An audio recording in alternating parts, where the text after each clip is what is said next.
Bonjour YouTube, j'espère que tu vas bien. Bienvenue dans une nouvelle VOD des questions d'actualité au gouvernement côté Assemblée nationale, côté Palais Bourbon. J'espère que tu vas bien, que tu n'as pas trop chaud. Moi j'ai le petit ventilateur de bureau là qui me permet de supporter la chaleur. Voilà, aujourd'hui, nouvelle session de questions d'actualité au gouvernement. J'ai raté l'ordre du jour, mais bon, de ce que je pense qu'on va parler, puisque ça on avait déjà parlé hier, on devrait parler suite du conclave des retraites, possiblement censure de François Bayrou, conflit israélo-iranien, etc., etc. C'est grosso modo de ce qu'on sait qui devrait être prévu pour cette session de QAG. Hop, voilà. Et puis, juste avant que ça commence, puisqu'on est en direct du Palais Bourbon, bien sûr, YouTube, n'hésite pas à liker, à commenter et à t'abonner sur cette vidéo pour la faire monter dans l'algorithme et pour que plus de gens puissent découvrir le format des QAG. À chaque fois, il y a tout plein de nouvelles personnes qui arrivent sur ce format-là. Et c'est grâce à vous, grâce à vos likes, grâce à vos commentaires. Donc, continuez. Vous êtes fantastiques. Ne changez rien. Et aujourd'hui, c'est Roland Lescure qui va présider la séance de questions au gouvernement. Roland Lescure, ancien ministre de l'Industrie, qui est maintenant vice-président de l'Assemblée nationale, qui devrait ouvrir la séance d'ici quelques instants. On devrait avoir les images du côté de l'hémicycle. Et comme ça, on va y aller. Hop, moi, j'ai la technique qui est prête. On va y aller. On va savoir un petit peu ce qui va être prévu aujourd'hui. Est-ce que le RN votera la censure ? On ne sait pas, on ne sait pas. Voilà, on n'est pas dans la tête du RN et on ne sait pas si le RN va voter la censure. On devrait en savoir plus d'ici quelques instants. Pourquoi on n'a pas les images ? Ah si, ça y est, c'est bon. Voilà, ça y est, on commence à avoir les premières images.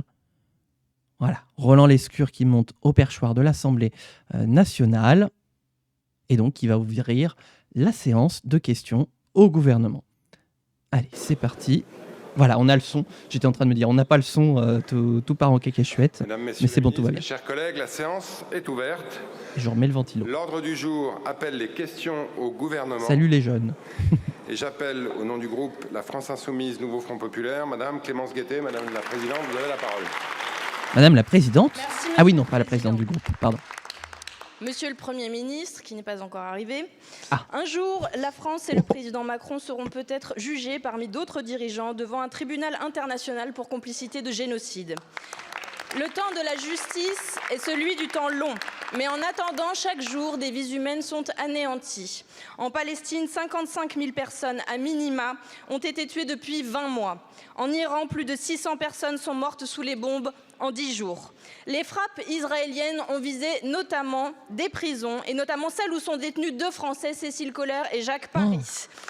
Les bombardements états-uniens, dont le président de la République a dit, je le cite, « partager les objectifs », ont ciblé des infrastructures nucléaires. Ces attaques sont des crimes de guerre qui doivent être condamnés comme tels et sans ambiguïté.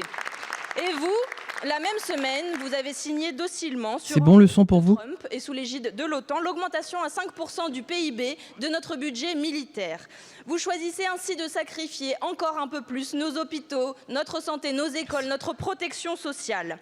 Vous vous placez aux côtés du chancelier allemand qui a remercié Israël, qui ferait, je cite, « le sale boulot pour nous tous ». Jamais personne n'a libéré un peuple en le bombardant. En changeant en permanence de discours, vous faites de la France la spectatrice d'un cessez-le-feu imposé depuis Washington, alors que nous célébrons demain les 80 ans de l'Organisation des Nations Unies, là où le cessez-le-feu aurait dû être décidé. Eh ben, bon anniversaire. Les peuples du monde se mobilisent pour la paix, contre le génocide. Mais notre pays ne tire aucune leçon d'un siècle d'impérialisme états-unien, de guerre mondiale et coloniale. Nous vivons un temps d'accélération où le droit international et le multilatéralisme sont menacés. Monsieur le Premier ministre, l'histoire retiendra votre 2 poids, 2 mesures. 2 questions. Condamnez-vous clairement l'escalade militaire du gouvernement de Netanyahou et allez-vous mettre fin à l'accord d'association entre l'Union européenne et Israël ? Merci. Donc 2 questions très claires posées par Clémence Guettet. La parole est à monsieur Laurent Saint-Martin, ministre délégué chargé du commerce extérieur Ah bon ? et français de l'étranger. Pourquoi c'est pas Jean-Noël Barrot qui répond ? Mesdames et messieurs les députés, madame la députée Clémence Guettet, être en désaccord et être dans l'opposition n'autorise pas à raconter n'importe quoi sur la position française. Allez, ça Proche commence. et Moyen-Orient. La voix de la France, depuis le début des conflits que vous avez cités, elle est constante. C'est celle de la paix. c'est celle de la diplomatie, c'est celle de la négociation et c'est surtout, systématiquement, celle des cessez-le-feu. Celle des cessez-le-feu, c'est vrai, entre Israël à Gaza et entre Israël et l'Iran. Vous l'avez entendu de la part du président de la République, de la part du gouvernement, de façon constante et de façon régulière. Et cela nous a même valu parfois des reproches, précisément parce que la voix de la France, c'est être singulière dans ces moments-là. Concernant l'Iran, et je vous remercie d'avoir cité nos deux compatriotes, Cécile Collère et Jacques Paris, toujours incarcérés à la prison des Vins à Téhéran, dans des conditions qui s'apparentent à de la torture. Nous pensons à eux et nous sommes en contact régulier avec leurs familles.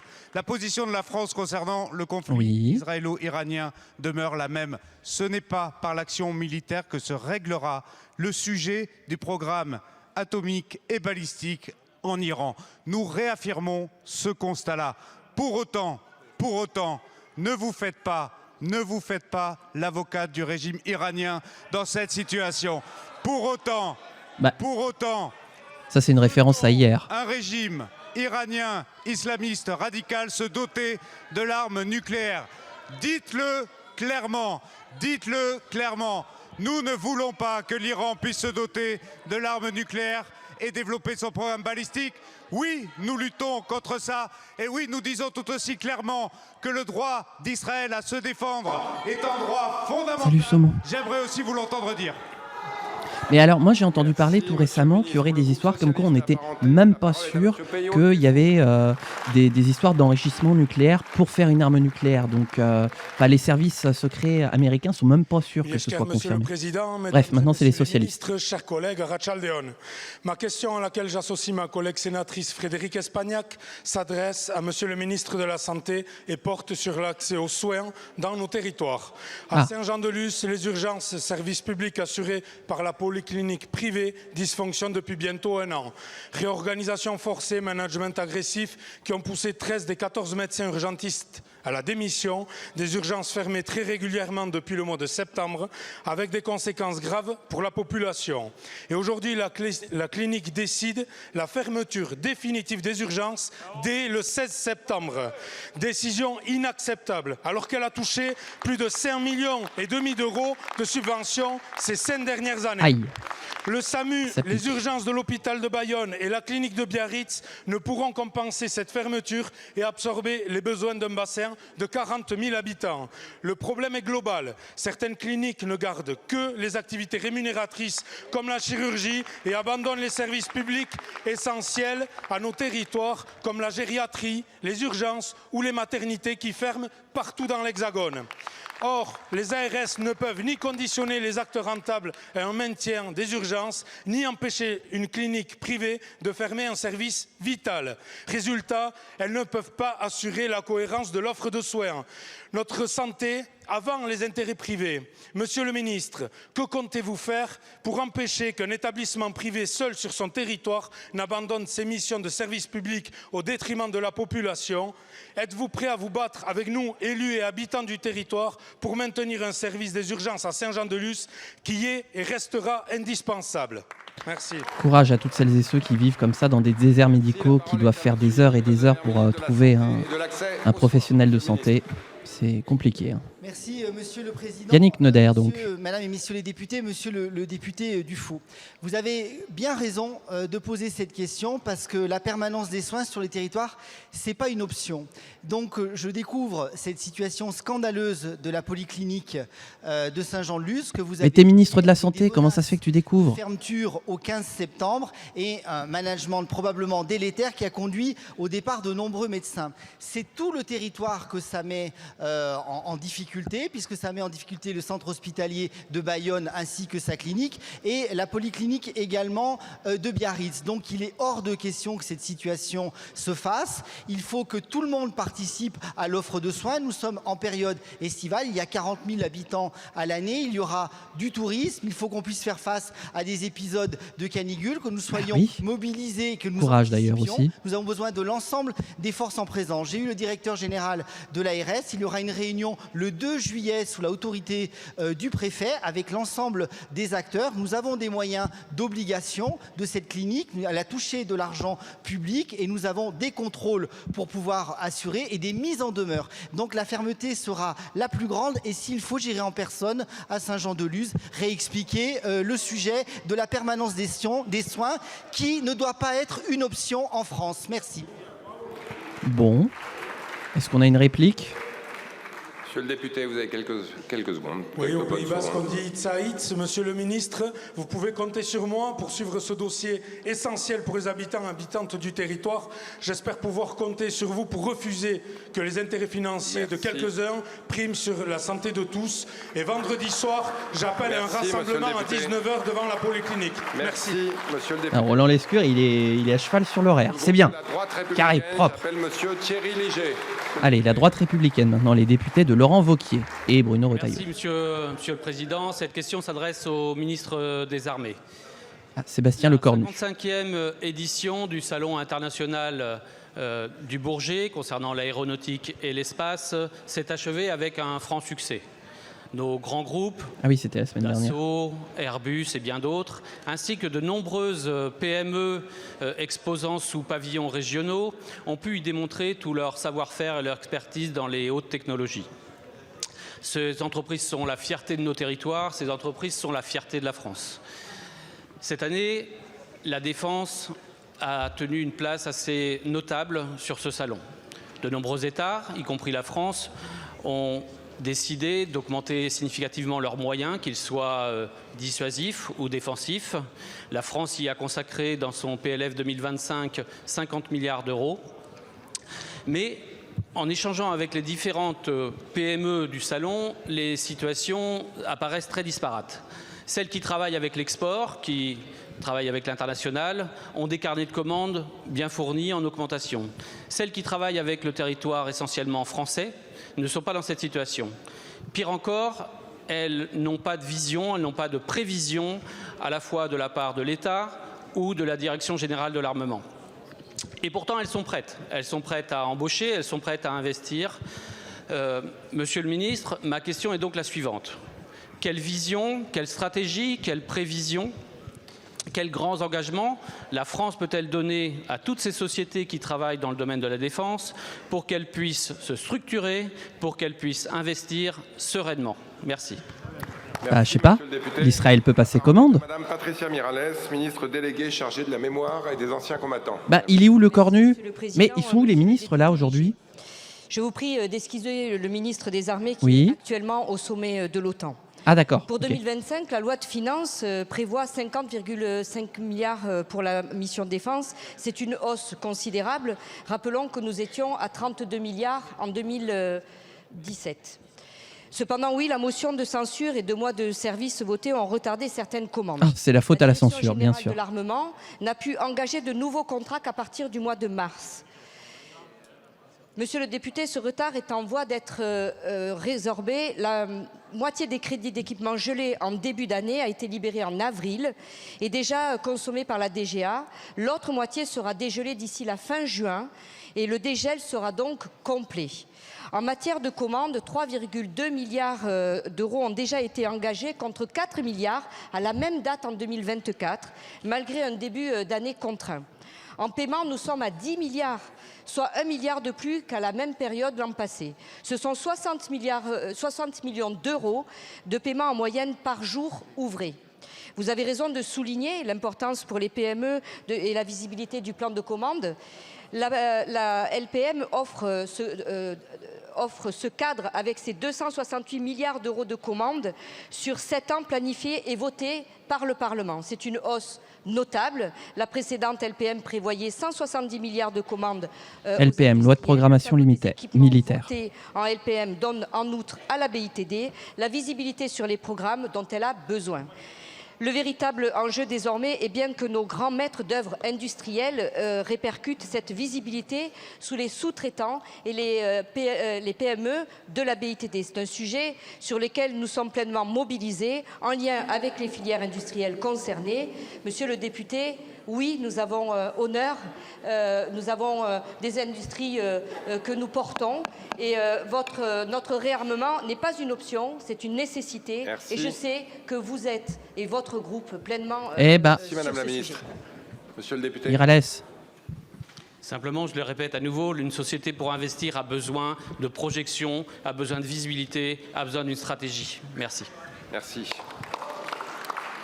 Pour le groupe écologiste et social, j'appelle Madame Marie Pochon. Madame la députée. Allez, les écologistes maintenant. Président, Monsieur le Premier ministre, ma question s'adresse à vous et à tous ceux qui vous soutiennent encore aujourd'hui. Quand est-ce que vous prendrez nos campagnes au sérieux? Le sérieux qui devrait s'appliquer à ces 1,5 degrés de réchauffement climatique désormais impossible à tenir, 10 ans seulement après l'accord de Paris. Le sérieux de la pollution de l'air, des cancers pédiatriques, des terres agricoles englouties dans le bitume de vos obsessions. Le sérieux de nos dépendances en intrants, en pétrole, en uranium provenant des pires autocrates de la planète.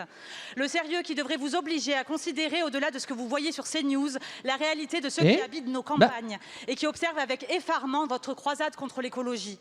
Que leur avez-vous proposé ces 6 derniers mois? Des attaques contre les agriculteurs bio et On a perdu la vidéo. environnementale, le retour des pesticides et du Mercosur, le blocage des énergies renouvelables et de la rénovation énergétique. On va attendre la fin de la question. De data centers, de supermarchés ou d'autoroutes à 17 € le péage au mépris de l'état de droit. Et il est trop facile, député de la majorité, de jouer la fausse indignation sur l'abandon de l'écologie. La 69, c'est vous. Les coupes budgétaires sur l'écologie, c'est vous. La suspension de MaPrimeRénov', c'est vous. Le retour des néonicotinoïdes, c'est également vous. Au nom de qui parlez-vous en prétendant défendre les habitants de nos campagnes pour creuser ainsi la fracture territoriale avec autant de cynisme? Monsieur le Premier ministre, la semaine passée, vous présentiez en catimini, d'ailleurs personne ne l'a vu, la suite du plan France Ruralité. Personne ne l'a vu parce que vous n'y avez rien dit. Je le dis avec colère, comme fille de vigneron et comme élue rurale. Nos vies, vous n'en avez rien à faire. Vous les vendez avec les ambitions environnementales de la France à la démagogie de l'extrême droite, contre laquelle tant de nos compagnes ont résisté fièrement il y a plus de 80 ans et résistent encore aujourd'hui. Non, nous ne voulons pas de vos bouilloires thermiques. Nous ne voulons pas être dépendants d'une essence à 2 € le litre. Nous ne voulons pas que nos terres agricoles soient vendues à des financiers. Nous voulons des prix rémunérateurs pour nos agriculteurs, une énergie sûre et peu chère, des logements dignes et une alimentation de qualité. Monsieur le Premier ministre, quand est-ce que vous prendrez nos campagnes au sérieux? Hop, voilà, je vais remettre l'autre flux. Mesdames et messieurs les députés, Madame la députée Pochon. Ah, pile poil. Loin de nous complaire dans cette triste litanie de... Donc c'est Agnès Pannier-Runacher qui répond. Et pourquoi ça ne marche pas? Nous agissons. Car puisque vous demandez ce que nous faisons, la baisse des émissions de gaz à effet de serre de 20% en 7 ans, c'est nous. La baisse de la pollution de l'air de 31%, c'est nous. La planification écologique avec ses différentes branches, stratégie nationale bas carbone, programmation pluriannuelle de l'énergie et plan national d'adaptation au changement climatique, c'est nous. Qui ont été refusés du coup. Barnier, c'est nous. Le fonds vert, c'est nous. Le doublement du budget de l'écologie, c'est nous. Les 1,2 million de rénovation thermique financées par MaPrimeRénov', c'est encore nous. Les bonus écologiques, c'est encore nous. Le leasing social, c'est encore nous. Alors plutôt que rester les bras croisés, vous devriez plutôt nous battre avec nous. Merci, Madame la Ministre. Pour le groupe démocrate. Ah, et puis pas de réponse parce que le temps est épuisé. Donc Geneviève Darrieussecq du groupe des députés de François Bayrou. Monsieur le Président, Monsieur le Ministre des Affaires étrangères, mes chers collègues. Qui était ministre la avant. France se tiendra toujours aux côtés de ceux qui défendent le droit international. Cette garantie des peuples et des nations nécessaire pour protéger la paix, les civils et la stabilité du monde. Nous le faisons bien sûr sans naïveté quand les menaces grandissent. Les frappes américaines de la nuit du 21 au 22 juin sur les 3 sites iraniens de Natanz, Ispahan et Fordo avaient pour objectif de compromettre définitivement son programme nucléaire. Si l'affaiblissement de ses capacités dissuasives semble indiscutable, leurs conséquences pour les prochains mois ou prochaines années sont encore imprécises. Mais nous saluons la mise en place du cessez-le-feu qui a mis un terme à cette guerre de 12 jours et appelons désormais à ce que la diplomatie reprenne pour prévenir toute nouvelle escalade et écarter tout risque de prolifération. Car ce cessez-le-feu ne saurait suffire. Nous restons très inquiets pour la situation de nos otages, Cécile Collère et Jacques Paris, retenus arbitrairement en Iran depuis 3 ans. Et vous en avez parlé tout à l'heure, je souhaiterais savoir, Monsieur le Ministre, si vous pouvez nous assurer qu'ils sont aujourd'hui indemnes, que la diplomatie française reste entièrement mobilisée pour leur libération sans délai et qu'une visite consulaire sera bientôt programmée. Enfin, se pose plus largement la question du devenir de la population civile iranienne. Il faut ici rappeler que nous condamnons de la façon la plus vive la terreur qui est imposée aux femmes par le pouvoir en place. Détention arbitraire, poursuites judiciaires iniques, coups de fouet, voire peine de mort. La répression à leur égard continue de s'intensifier depuis le début de l'année. Nous avons toujours en mémoire le meurtre de l'étudiante Mahsa Amini, le soulèvement de liberté en 2022, qui avait donné lieu à une large mobilisation à travers le pays, notamment des femmes, des hommes jeunes et des jeunes filles. Malgré la répression face à la revendication... Et Roland, tu te réveilles ? Cet espoir ne doit pas s'éteindre. Nous continuerons à leur apporter notre soutien sans faille. Alors quand c'est la France Insoumise, c'est la seconde près. Par contre, Geneviève Darrieussecq, 20 secondes. Et des Français de l'étranger. Dis donc. Merci Monsieur le Président, Mesdames et Messieurs les députés, Madame la députée Geneviève Darrieussecq. Tout d'abord, merci de rappeler que oui, dans tous les conflits que vous citez, la France défend le droit international. Toujours la France défend le droit international et c'est son honneur. Et puisque vous parlez de droit international, certains oublient trop souvent que l'Iran, directement, ne l'a pas respecté. Et les accords de Vienne, notamment. Et c'est précisément pour cela que nous restons extrêmement fermes et qu'à aucun moment nous ne défendrons le régime de Mollah dans la capacité à obtenir l'arme atomique. Et je voudrais que ce soit clair pour l'ensemble des groupes politiques de cet hémicycle. Je vous rejoins, Madame la députée, quand vous saluez effectivement les annonces de cessez-le-feu. C'est aussi la voix française depuis le début de ce conflit. Il faut que le feu cesse précisément pour que les négociations, pour que la diplomatie reprenne. Et quand la France dit cela, ce n'est pas un vœu pieux, c'est parce qu'elle sait, notamment avec ses partenaires britanniques, avec ses partenaires allemands, que c'est par la négociation que nous parvenons, par le dialogue avec l'Iran que nous parvenons, notamment comme nous l'avons fait il y a une décennie, à réduire et à permettre à ce que l'Iran ne se dote pas justement de ses programmes atomiques et balistiques. Oui, le dialogue et la diplomatie, contrairement à ce que l'on entend trop souvent, ça marche. Et oui, la diplomatie des pays de l'E3, comme on dit, Royaume-Uni, Allemagne, France, sont en capacité de poursuivre ces dialogues maintenant que le cessez-le-feu est assuré.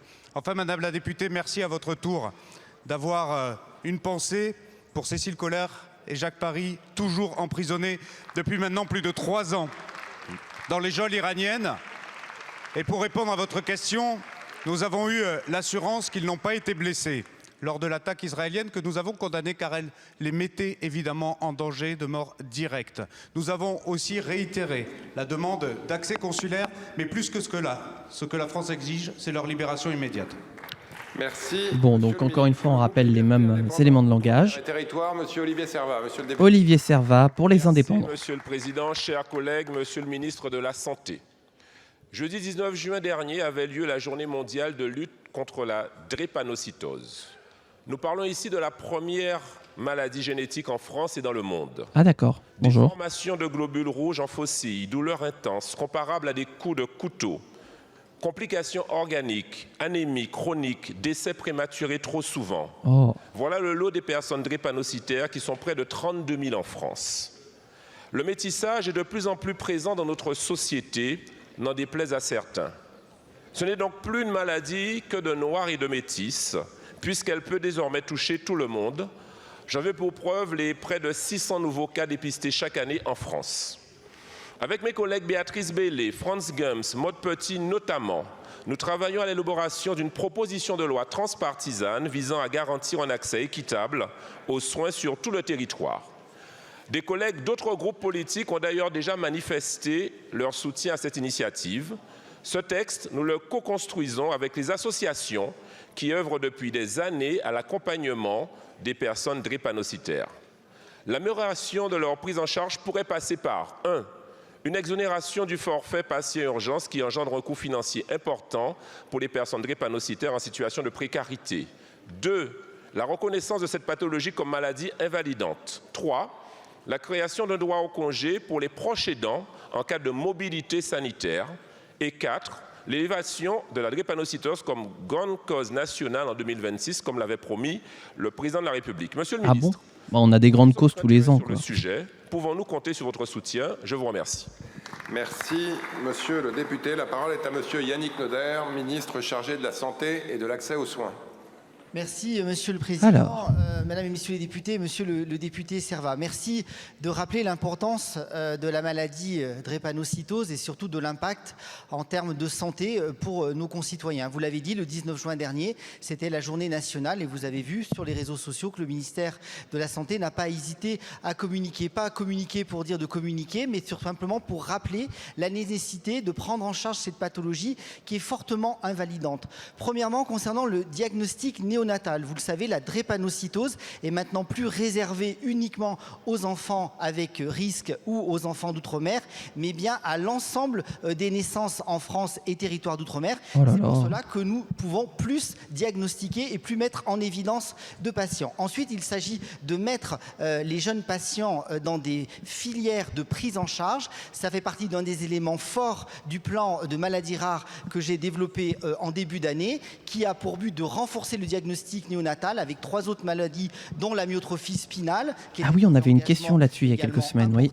Et de pouvoir mettre des centres de référence pour pouvoir prendre en charge les patients. Maintenant, votre proposition de loi, je l'ai étudiée avec beaucoup de bienveillance. Mon ministère, mon cabinet a reçu vous-même et les députés co-signataires, Madame Bellet, Maud et d'autres, pour pouvoir justement travailler à ces solutions. Et j'associe Charlotte Parmentier-Lecocq, la ministre en charge du handicap, notamment avec un travail de fond sur la CNSA pour pouvoir mieux prendre en charge ces patients. Donc nous allons continuer à poursuivre ensemble nos travaux pour justement prendre soin de nos populations. Merci à vous. Merci. Donc la proposition de loi va faire son chemin. Horizon, la parole est à monsieur Philippe Fay. Horizon, les députés qui soutiennent Édouard Philippe. Merci Monsieur le Président. Madame la Ministre, chers collègues, ces dernières semaines, chasseurs et pêcheurs ont exprimé leurs inquiétudes quant aux orientations récentes de la politique de transition écologique menée par le gouvernement. La chasse et la pêche font partie de notre patrimoine vivant, comme me le rappellent souvent les chasseurs de la Côte d'Opale et les pêcheurs d'étapes. Ce ne sont pas des activités ordinaires, mais des traditions multiséculaires ancrées dans nos territoires.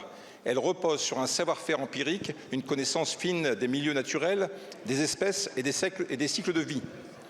Derrière chaque chasseur, derrière chaque pêcheur, il y a un lien profond à la terre, à la mer, et un attachement sincère à l'équilibre fragile entre l'homme et la nature, qu'on ne protège bien que lorsqu'on le connaît, qu'on l'observe et qu'on le vit.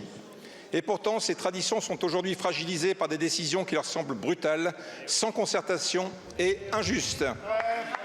Nous sommes convaincus qu'il ne peut y avoir d'adhésion durable à la transition écologique sans une méthode fondée sur le respect des territoires, le dialogue réel et la confiance envers ceux qui la mettent en œuvre. Et je vous sais, Madame la Ministre, sensible à cette méthode. Aussi, comment le gouvernement entend-il répondre aux attentes de nos chasseurs et pêcheurs qui demandent à être pleinement associés aux décisions qui engagent leur avenir ? Pouvez-vous me confirmer que le dialogue avec les chasseurs et votre ministère n'est pas rompu? Et plus largement, quelle méthode comptez-vous mettre en œuvre pour que la transition écologique soit construite avec ceux qui la vivent au quotidien? Merci. Oh, c'est bien dit ça, Saumon. Bien joué. Monsieur le député, la parole est à Madame Agnès Pannier-Runacher, ministre de la Transition écologique, de la biodiversité, de la forêt et donc de la mer et de la pêche. Eh ben, oh le portefeuille. Merci Monsieur le Président, Mesdames et Messieurs les députés, Monsieur le député Fay. Merci de me donner l'occasion de rappeler un certain nombre de vérités, de rassurer nos chasseurs.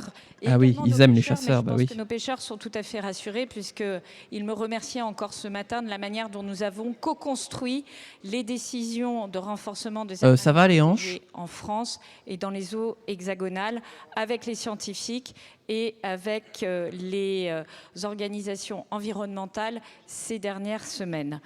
Depuis mon arrivée au ministère, je n'ai pas ménagé mes efforts pour défendre nos pêcheurs, nos chasseurs, pardon.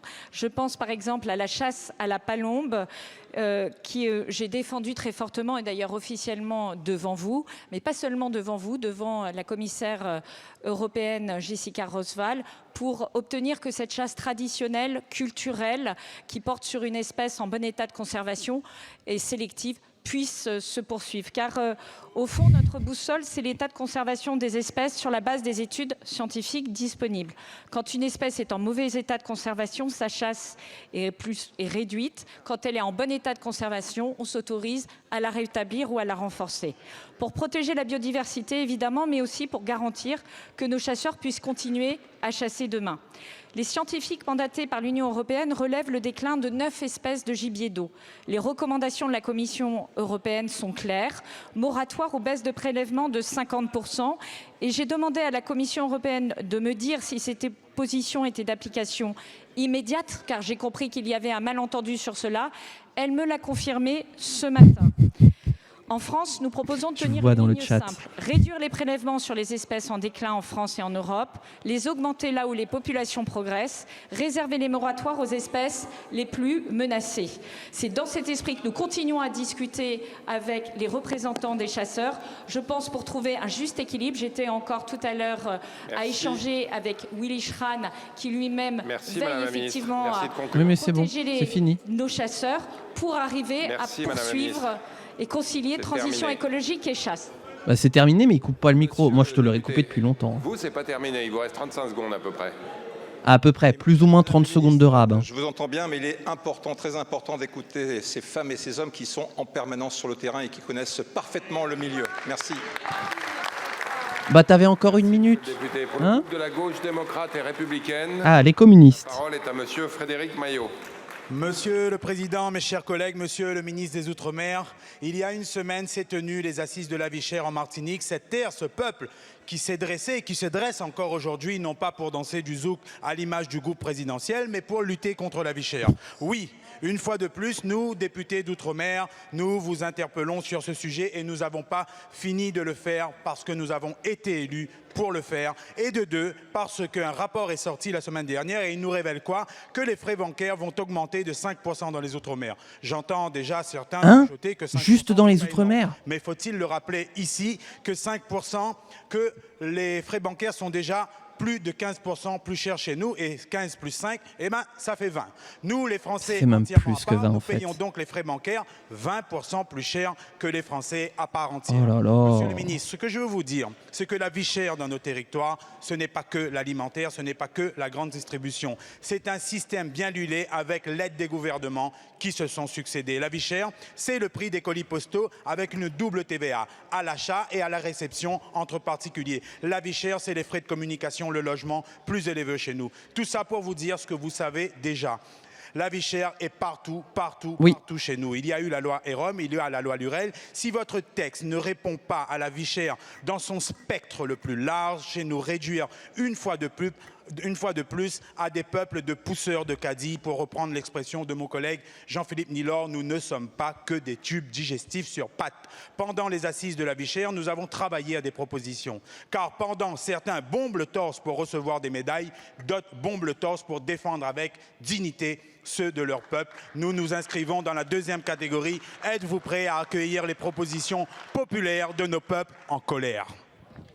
Merci, monsieur le député. La solidarité avec les ultramarins, qui décidément se font entuber de tous les côtés. Allez, bon, on écoute Manuel Valls, il faut bien. Mesdames et messieurs les députés, vous le savez, j'ai eu l'occasion de le dire hier en répondant à Madame Bellet, j'ai dit qu'il y avait des grands groupes performants qui jouaient un rôle d'étouffement des économies et des populations, et c'est pour cela qu'il fallait agir contre la vie chère. Nous avons ici soutenu, en effet, par exemple, la proposition de loi d'Audrey Bélim, la sénatrice, votre collègue. Vous étiez d'ailleurs le rapporteur de cette PPL, de ce texte, qui a été accompagné, qui a été soutenu par le gouvernement. Nous allons publier bientôt le décret et qui aura des effets, non pas sur l'alimentaire, mais sur les loyers. Début juin, je vous ai présenté un plan d'action ambitieux, je crois, et complet, une circulaire au préfet, 3 décrets pour renforcer le bouclier qualité-prix et les OPMR. Ils vont être publiés dans quelques jours. Et je vais présenter dans quelques semaines un texte de loi en Conseil des ministres et qui sera examiné à l'automne. Et ce texte visera à élargir le BQP aux services, à renforcer la transparence, la concurrence et les contrôles, et à engager la nécessaire transformation des économies, et évidemment dans tous les domaines. Concernant les assises de la vie chère, j'ai répondu à l'invitation de vos collègues Nadeau et Nilor en m'adressant aux participants. J'étais parti en Guyane, mais par une vidéo. Je suis ouvert au dialogue, nous travaillons ainsi et je refuse, vous le savez, comme vous, je l'imagine, autant le sectarisme que la violence. Enfin, je pense que nous pouvons améliorer encore le travail, les textes, comme nous l'avons fait ensemble. Le grand débat à l'automne sur la vie chère permettra de l'enrichir avec une concertation du monde économique et social que nous continuerons de mener. Et je pense qu'à ce moment-là, nous pourrons répondre à cette attente, bien évidemment, parce que, monsieur le député, je vous réponds là aussi très sincèrement, je sais qu'il peut y avoir le sentiment parfois d'abandon ou de mépris, d'infantilisme ou de paternalisme, mais si j'agis ainsi, si nous agissons ainsi sous l'autorité du Premier ministre, c'est parce que je vous considère, parce que vous êtes un représentant de la nation, des Français à part entière. Merci. Bon. Monsieur le député, il vous reste... Alors, est-ce qu'il a été convaincu par la réponse de Manuel Valls? Je crois que la vraie violence, nous le subissons tous les jours dans les pays dits d'outre-mer. Et on sait qui tient l'économie, qui tient le pouvoir, quand on ne peut pas le citer dans cet hémicycle. Merci. Qui serait convaincu par Manuel Valls, après Pour tout? le groupe Union des droites pour la République, la parole est à monsieur Maxime Michelin. Allez, les députés d'Éric Ciotti maintenant. Merci, Monsieur le Président. Ma question s'adresse à Madame la Ministre de l'Agriculture. 3,2 millions d'hectares, 130 milliards de PIB, 52 milliards de recettes fiscales, près de 3 millions d'emplois, 62% de la production mondiale. Voilà les chiffres de la viticulture en Europe, premier secteur de l'agriculture européenne, au sein duquel la France occupe le premier rang, mais secteur menacé par une crise inédite. Face à cette crise, la Commission européenne a décidé de proposer une réforme à court terme, sans attendre celle de la PAC. Cette réforme propose notamment de revenir sur la régulation des droits de plantation, domaine dans lequel l'Europe avait agi inconsidérément en contraignant tous les vignobles à accepter un minimum de plantation de vin sans indication géographique. Cette mesure est une demande forte de la filière viticole, notamment en Champagne, où malgré le choix d'être un vignoble spécialisé, des plantations de VSIG ont lieu depuis 2016 sur l'aire de production de AOC, sans qu'il soit possible de savoir où, ni quoi, ni quel vin. Madame la Ministre, dans le cadre des discussions engagées au niveau européen, la viticulture française a besoin d'être rassurée sur plusieurs points. Être rassurée sur la nécessité de pouvoir s'appuyer sur une référence explicite ouvrant le droit à une région ou à une AOC de refuser les plantations nouvelles. Être rassurée également sur l'encadrement non seulement des plantations nouvelles, mais aussi de celles issues d'arrachage d'autres régions. Être rassuré enfin sur la prise en compte réelle du péril de la flavescence dorée, ce fléau qui menace si gravement nos vignobles. Et être rassuré également sur le refus de l'hygiénisme démagogique. Joyau économique, pilier identitaire, nous ne pouvons pas abandonner notre viticulture et il faut savoir accompagner les vignobles en difficulté comme préserver ceux qui résistent mieux. Madame la Ministre, face à la crise viticole, aux négociations qui s'annoncent, pouvez-vous nous garantir que la France sera à la hauteur de son apport prépondérant à la viticulture européenne et jouera tout son rôle, c'est-à-dire le premier rôle? Je vous remercie. Merci. Allez, on écoute Annie Genevard. Annie Genevard, ministre de Qu'est-ce qu'on fait pour le secteur viticole? Alimentaire. Merci, Monsieur le Président, Mesdames et Messieurs les députés. Monsieur le député Maxime. Ah, il y a du monde dans les tribunes, dis donc. Depuis mon arrivée à la tête du ministère de l'Agriculture, je peux vous dire que je n'ai pas ménagé mes efforts pour la filière viticole dont vous avez souligné à juste titre l'importance. C'est d'abord la mise en œuvre du plan d'arrachage définitif pour 110 millions d'euros. Ce sont ensuite les prêts structurels et conjoncturels pour soutenir des trésoreries très affaiblies. C'est pour les jeunes viticulteurs une aide de 9 millions d'euros et pour la filière des pépinières viticoles 1 million d'euros. C'est aussi une prise en charge exceptionnelle de la MSA pour les viticulteurs en particulier. Je voulais vous dire que la France participe au groupe à haut niveau, au niveau européen, consacrée à la viticulture. Non seulement elle y participe, mais elle en est même un des leaders. Et nous avons porté un certain nombre de mesures dont je peux vous dire que nous avons la grande satisfaction d'avoir obtenu gain de cause sur un certain nombre de points. D'abord, la régulation du potentiel viticole. Également, le rallongement de la durée de vie des droits de plantation, parce qu'on peut rebondir ultérieurement. Il fallait donc rallonger cette mesure. Et puis surtout, quelque chose de très important que vous attendez en Champagne, problème sur lequel j'ai été saisie également par Charles de Courson, qui vise à protéger les zones sous indication géographique protégée de la mixité avec des plantations sans indication géographique.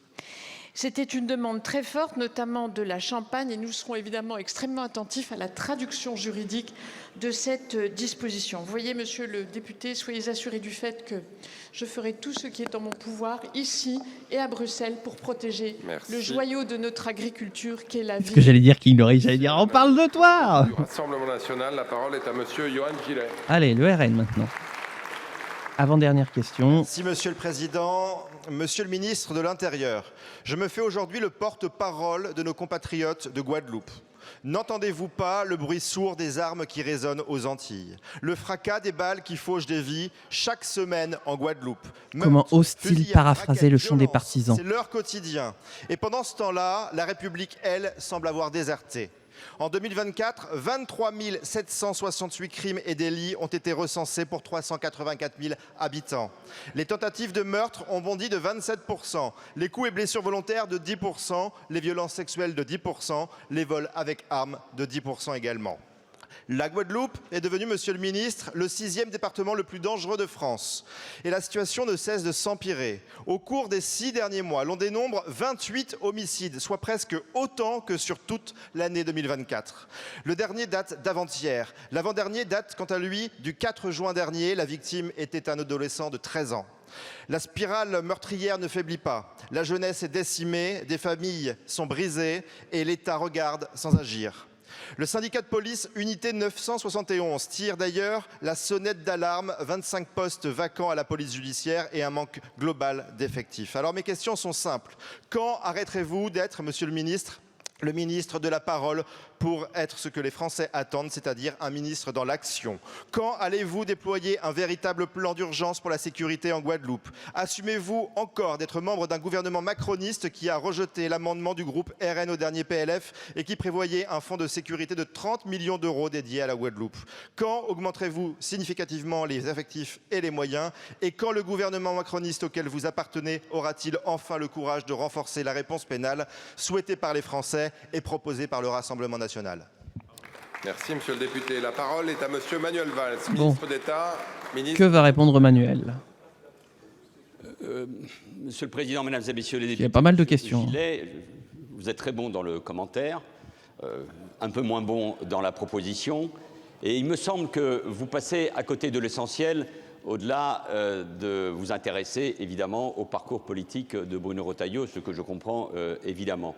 Mais je pense que les Guadeloupéens, comme les Martiniquais, méritent mieux face à ce qu'ils vivent tous les jours qu'une question avec autant de sous-entendus politiciens. Oui, le trafic de drogue, le narcotrafic représente un danger mortel pour les sociétés antillaises et pour la Guyane. Le narcotrafic qui utilise la Martinique et la Guadeloupe pour vendre, pour passer les dizaines de tonnes, des centaines de tonnes de cocaïne vers l'Europe, représente un danger existentiel. Donc il faut agir. Il faut agir d'abord au plan international, par la coopération dans la Caraïbe et plus particulièrement avec les États-Unis d'Amérique, parce que toute cette zone est infestée par le narcotrafic qui mène une véritable guerre à ces sociétés. Il faut augmenter les moyens, hommes, femmes évidemment sur le terrain, mais matériels. Il faut faire davantage sur terre, sur mer, dans les airs à travers la surveillance.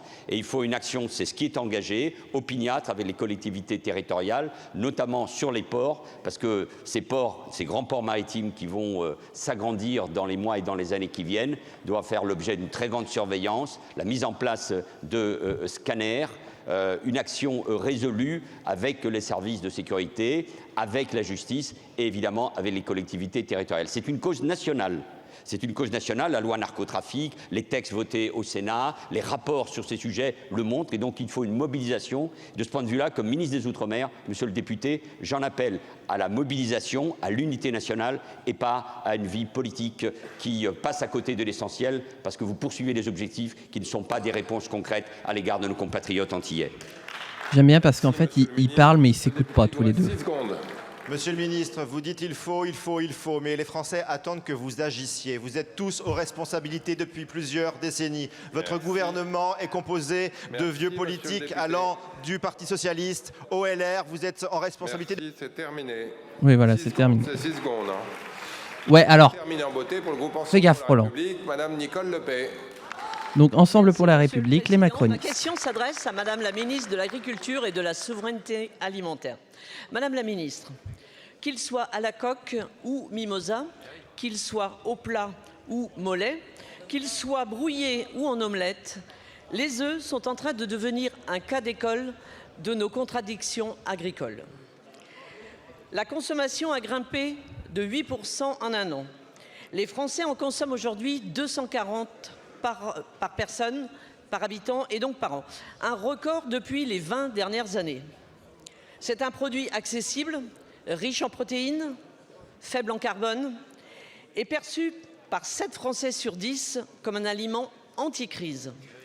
Alors, mais côté production, la tension monte.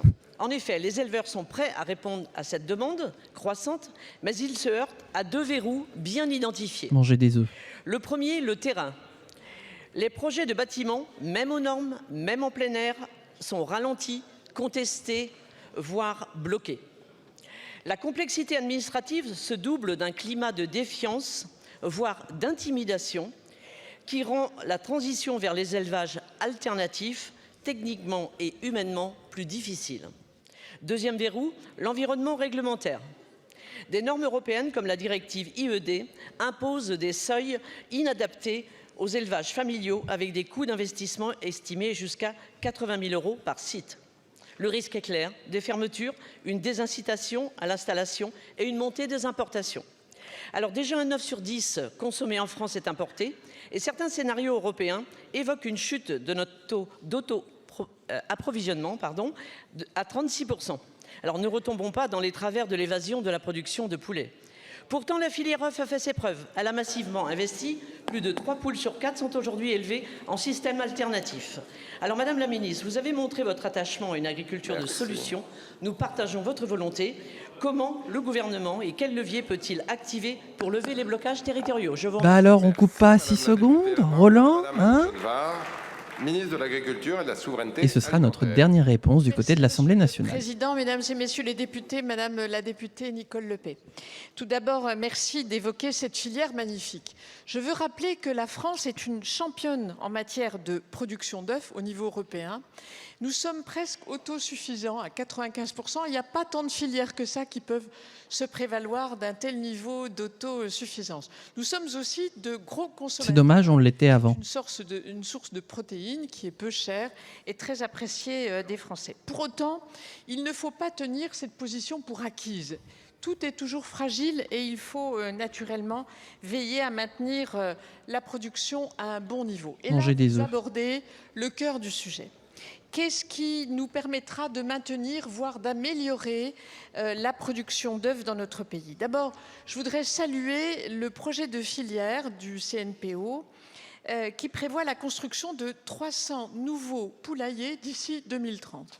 C'est une ambition qui est à portée de main, pour autant qu'on permette la construction de poulaillers. Alors déjà, il faut convaincre nos concitoyens que c'est utile d'avoir des poulaillers et que ça produit et des œufs et des poulets dont la consommation ne cesse de progresser. Et Vous seriez contre les poulaillers, vous? Notamment en matière de poulet, ne cesse de progresser également.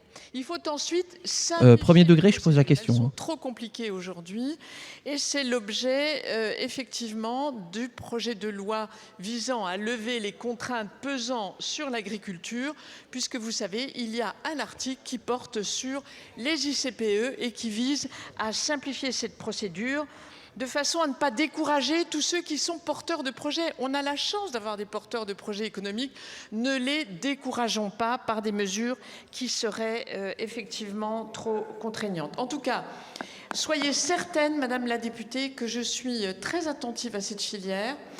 C'est une très belle filière. Elle honore l'agriculture française. Et c'est fini. Et à Belfort, il y a la fête de l'œuf, monsieur le député. On coupe pas 6 secondes, Roland. Vous avez raison de le rappeler. Madame la députée, Voilà. Madame Merci, la ministre. Madame la députée. Merci, Madame la ministre. La séance des questions au gouvernement est terminée. La séance est suspendue. On reprend à 15h.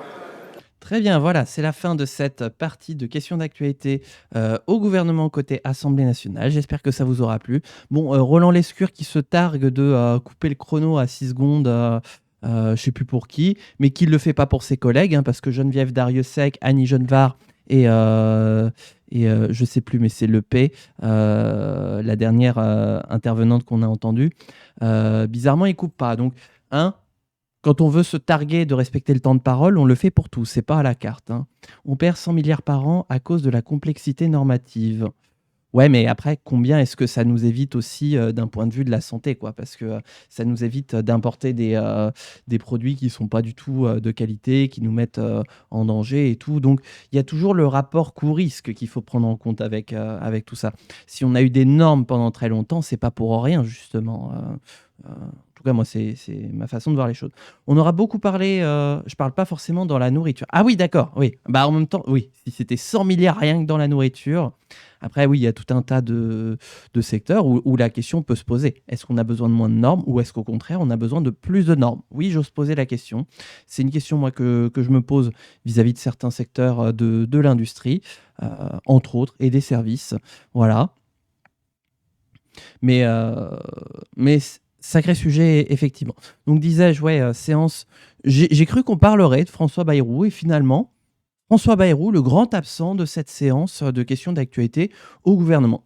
Hier, on n'avait qu'un seul mot à la bouche, c'était la censure de François Bayrou et notamment la séance a explosé quand le PS a annoncé qu'ils déposaient leur motion de censure. Là, pas un mot. Alors, ça a attiré des boulets rouges sur le gouvernement. Ne me faites pas dire ce que j'ai pas dit. Hein. Les groupes d'opposition s'y ont donné à cœur joie. Néanmoins, je m'attendais plus à des vous verrez à la motion de censure, tatati tatata, puisque grosso modo, voilà, ça, c'est sur la table et voilà. C'est comme l'histoire du mec qui aurait dû démonter son magasin car sa porte était trop grande ou pas assez grande, je sais plus.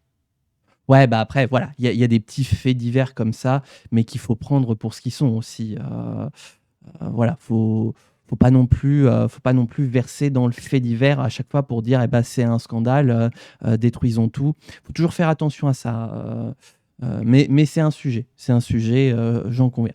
Bref, nous on va arrêter la VOD YouTube, on va enchaîner côté Sénat. Donc vous aurez la VOD le lendemain du côté du Sénat. Voilà. J'en profite pour dire, parlant de motion de censure, que à l'heure où je vous parle, la motion de censure du Parti socialiste n'a toujours pas été déposée. Or, comme elle doit être étudiée 48 heures après son dépôt, on serait plus sur un examen de la motion de censure en début de semaine prochaine. Ce qui veut dire qu'il va y avoir un stream supplémentaire dédié au suivi de la motion de censure. Donc, n'hésitez pas à venir nous rejoindre. En général, on commence soit à 14h, soit à 15h les motions de censure.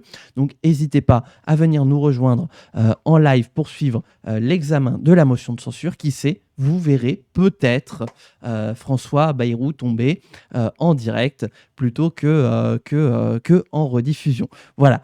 Mais je m'arrête là parce que du coup, il va falloir que je prépare moi le côté Sénat de ces questions d'actualité. Merci YouTube d'avoir regardé cette VOD. On se retrouve bientôt pour de prochaines aventures. Portez-vous bien.